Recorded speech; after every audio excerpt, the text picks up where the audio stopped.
The clearest way to teach this is the rating of a branch circuit is determined by the ampere rating or setting of a final overcurrent protection device. What is the final overcurrent protection device?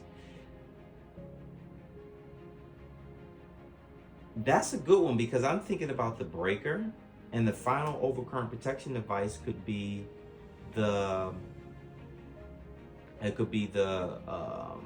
GFCI, if I'm not mistaken. Let's ask ChatGPT. This is learning.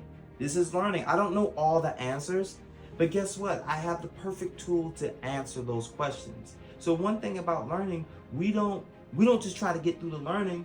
Now I had a question, and then I was going into a section, and then in this section it said the final overcurrent, but in my head I'm thinking about the first overcurrent.